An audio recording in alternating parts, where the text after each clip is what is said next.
বৈরী আবহাওয়ার প্রভাবে এবার হাড়ি ভাঙার ফলন কম। আম পেকেও যাচ্ছে আগে ভাগে। জুনের 20 তারিখে বাজারে আসার কথা থাকলেও এখনই শুরু হয়েছে বিক্রি। আমের উৎপাদন কম হয় আগের বছরের চেয়ে হাড়ি ভাঙার দাম বাড়তে পারে বলছে কৃষি বিভাগ। দেশের জিআই স্বীকৃতি পাওয়া রংপুর অঞ্চলের এই আম বিভিন্ন জেলা ছাড়াও পাঠানো হয় বিদেশে। বান্ডেল থাকলে প্রতি সেনমানিতে টাকা বাঁচবে। বিকাশ সেনমানি বান্ডেল কিনে জিতুন প্রতি লেনদেনে। রংপুরের সব উপজেলাতেই কম বেশি চাষ হয় হাড়িভাঙা আমের। গত কয়েক বছরে সারা দেশে বেড়েছে সুমিষ্ট ও আশিন এই আমের চাহিদা। ভালো লাভ হওয়ায় রংপুর অঞ্চলের অনেক কৃষক অন্য ফসলের পরিবর্তে এখন আম চাষে ঝুঁকছেন। জুনের 20 তারিখ থেকে বাজারে হাড়িভাঙা পাওয়ার কথা থাকলেও এখনই শুরু হয়েছে বিক্রি।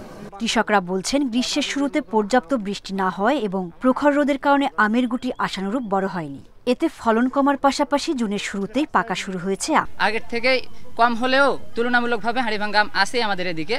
তো আমরা চেষ্টা করব ঈদের পরেই আমরা হাড়িভাঙা আম বাজারজাত করার। আমের উৎপাদনটা কম, সেহেতু বলতে চাই যে আমরা আশাবাদী যে আমের বাজারে এবার ইনশাল্লাহ আমরা ভালোই পাবো। প্রকারভেদে হাড়িভাঙা আমের দাম 70 থেকে 90 টাকা কেজি।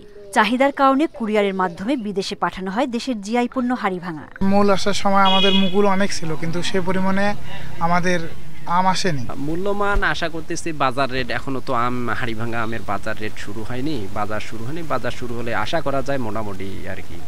কৃষি বিভাগ বলছে, চলতি বছর রংপুর জেলায় 30,000 মেট্রিক টন আম উৎপাদন হতে পারে। গত বছরের চেয়ে ফলন কমায় বাড়তে পারে দাম। অলরেডি এটি জিআই পণ্য হিসাবে স্বীকৃতি পেয়েছে।